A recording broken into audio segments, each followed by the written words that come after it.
అందరికీ నమస్తే. Welcome to ground report. నేను నవీన్. నిన్నటి నుంచి సోషల్ మీడియాలో ఒక విషయం బాగా వైరల్గా మారింది. అదే వైసీపీకి చెందినటువంటి విజయసాయి రెడ్డి మీద తీవ్రమైనటువంటి ఆరోపణలు. అసలు ఈ ఆరోపణల్లో నిజమెంత ఉంది? అసలు ఎవరైతే ఆరోపణలకి కారణమైన శాంతికి విజయసాయి రెడ్డికి మధ్య ఉన్నటువంటి సంబంధం ఏంటి? అంతేకాకుండా ఈ ఆరోపణలో సుభాష్ అనే వ్యక్తి కూడా ఇన్వాల్వ్ అయ్యాడు. అసలు సుభాష్కి విజయసాయి రెడ్డికి శాంతికి వీళ్ళ ముగ్గురికి ఉన్నటువంటి సంబంధం ఏంటి, అసలు ఈ విషయం ఎలా బయటకు వచ్చింది అనేది ఈ రోజు మనం కేస్ స్టడీలో చూద్దాం. కూటమి ప్రభుత్వం అధికారంలోకి వచ్చిన తర్వాత వైసీపీకి చెందినటువంటి నాయకులు అనేకమైనటువంటి ఆరోపణలకి ఎదుర్కోవడం జరుగుతుంది.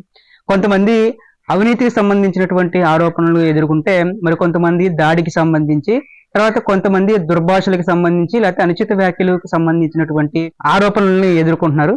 నిన్న కూడా పలాస మాజీ ఎమ్మెల్యే సిద్దిరి అప్పలరాజు మీద ప్రస్తుత ఎమ్మెల్యే గౌత్ శిరీష కంప్లైంట్ అయితే ఇవ్వడం జరిగింది. అయితే ఇవన్నీ ఒక ఎత్తు అయితే, నిన్న విజయసాయి రెడ్డి మీద వచ్చినటువంటి ఆరోపణ ఒక చండాలమైనటువంటి ఆరోపణగా చూడొచ్చు.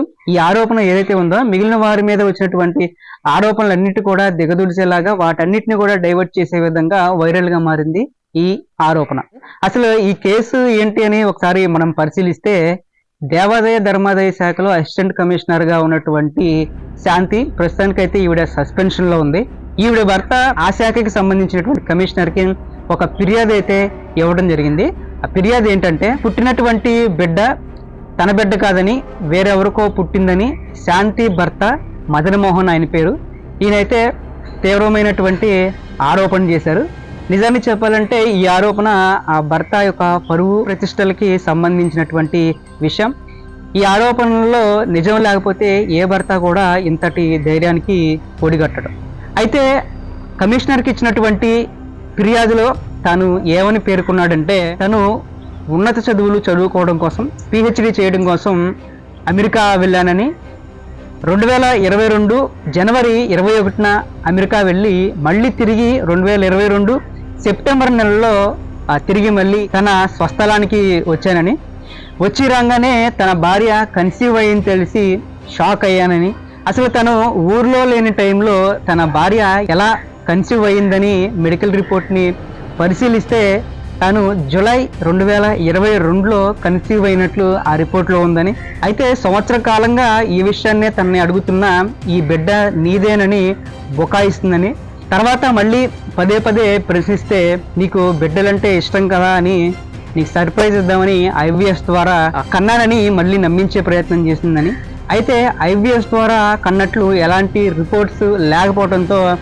నిలదీయటంతో తాను వేరే ఎవరెవరో పేర్లు చెబుతుందని, వీటన్నిటితో విసిగిపోయి ఇక లాభం లేదని తన భార్య ఎక్కడైతే ఈ ప్రెగ్నెంట్ కోసం ట్రీట్మెంట్ తీసుకుందో ఆ హాస్పిటల్లో, వైజాగ్లో ఉన్నటువంటి అపోలో హాస్పిటల్లో తన డెలివరీకి సంబంధించినటువంటి రిపోర్ట్లని పరిశీలిస్తే ఈమె భర్త స్థానంలో తన పేరు కాకుండా వేరెవరో సుభాష్ రెడ్డి అనే పేరు ఉందని, దాన్ని చూసి తను దిగ్భ్రాంతికి గురయ్యానని, పవిత్రమైనటువంటి స్థానంలో ఉండి ఎలాంటి పనులు చేస్తుంది అనేటువంటి అంశాలని పేర్కొని కమిషనర్కి ఈ శాంతి యొక్క భర్త మదన్ ఆ యొక్క లేఖలో పేర్కొన్నాడు. అయితే శాంతి భర్తగా ఉన్నటువంటి పేరు సుభాష్ రెడ్డి, పోతినేని సుభాష్ రెడ్డి, మరెవరో కాదు, స్వయాన విజయసాయి రెడ్డికి బాగా సన్నిహితుడు అని చెప్పాలి. ఒక రకంగా చెప్పాలంటే విజయసాయి రెడ్డి యొక్క పనులన్నీ కూడా, వైజాగ్కి సంబంధించినటువంటి పనులన్నీ కూడా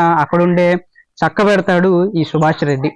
అంతేకాకుండా ఈయన గవర్నమెంట్ ప్లేడర్ కూడా. అయితే మెడికల్ రిపోర్ట్లో సుభాష్ రెడ్డి పేరుంటే ఇందులోకి విజయసాయి రెడ్డి ఎలా వచ్చాడు? శాంతి అని ఎవరైతే ఉన్నారో ఈ కేసుకి కారణమైనటువంటి వ్యక్తి తాను విజయసాయి రెడ్డికి బాగా సన్నిహితురాలని చెప్పొచ్చు. విజయసాయి రెడ్డి వైజాగ్ లో చక్రం తిప్పుతున్నటువంటి సమయంలో ఈ శాంతి ఎవరైతే ఉన్నారో విజయసాయి రెడ్డి అండదండలతో శాంతి దేవాదాయ ధర్మాదాయ శాఖలో చక్రం తిప్పింది. అనేకమైనటువంటి దేవాలయాలకి ఇన్ఛార్జిగా ఉంటూ అక్కడ దేవాలయ హుండీలో డబ్బులు స్వాహా చేసిందని అప్పట్లోనే అనేకమైనటువంటి ఆరోపణలు వచ్చాయి. అంతేకాకుండా వైజాగ్ లో ఉన్నటువంటి కనక మహాలక్ష్మి టెంపుల్ కి ఈవిడ ఈవోగా ఉన్న సమయంలో ఆలయ సిబ్బందితో అనేకమైనటువంటి వ్యతిరేకతని ఎదుర్కొంది. ఆవిడ సిబ్బందిని ఇబ్బంది పెడుతుందని ఆందోళన కూడా చేశారు అక్కడ ఉన్నటువంటి సిబ్బంది. అయితే ఈ విషయం పై అధికారులకి తెలియడంతో అప్పట్లోనే ఈవిడ మీద ఒక కమిషన్ ని ఏర్పాటు చేశారు. ఎంక్వైరీకి వచ్చినటువంటి అధికారి పైన కూడా ఈవిడ దుర్భాషలాడి ఆయన మీద కూడా దాడికి తెగబడింది. అయితే అప్పుడు విజయసాయి రెడ్డి అండదండలో ఉండటంతో ఈవిడ మీద ఎలాంటి చర్యలు తీసుకోకపోగా ఎవరైతే దాడికి గురి కాబడ్డాడో ఆ అధికారికి కూడా ఎలాంటి న్యాయం జరగలేదు. అప్పట్లో విజయసాయి రెడ్డి అండదండలో ఉండటంతోనే ఇవన్నీ జరిగినట్లు కూడా ఆరోపణలు కూడా వచ్చాయి. ఇదంతా పక్కన పెడితే అసలు శాంతి భర్త ఎవరైతే ఉన్నారో ఈ మదన్ అనే వ్యక్తి అమెరికా వెళ్ళడానికి ఆర్థిక సాయం చేసింది కూడా విజయసాయి రెడ్డి. ఇప్పుడు చెప్పుకున్నటువంటి ఈ వ్యవహారాన్ని అంతటినీ కూడా స్టడీ చేస్తే ఏదైతే మదన్ మోహన్ ఆరోపణలు చేశాడో, కమిషనర్ కి లేఖ ఇచ్చాడో, ఆ ఆరోపణలన్నిటినీ కూడా నిజమే అనుకోవాలి.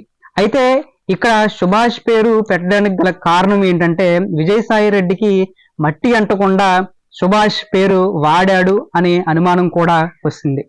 అయితే ఏవైతే ఇలాంటి ఆరోపణలు ఎదుర్కొన్నారో అంబటి రాంబాబు గాని, అవంతి శ్రీనివాస్ గాని, గోరంట్ల మాధవ్ గాని వీరి లిస్ట్ లో ఇప్పుడు విజయసాయి రెడ్డి కూడా చేరాడు. అయితే ఈ వ్యవహారం ఎక్కడి వరకు వెళ్తుంది, ఒకవేళ విజయసాయి రెడ్డి మీద కేసు పడుతుందా, ఈ ఆరోపణలన్నీ నిజమా అబద్ధమా, ఒకవేళ నిజమైతే ఈ కేసు ఎక్కడి వరకు వెళ్తుంది అన్నీ కూడా త్వరలోనే తేలేటువంటి అవకాశం ఉంది.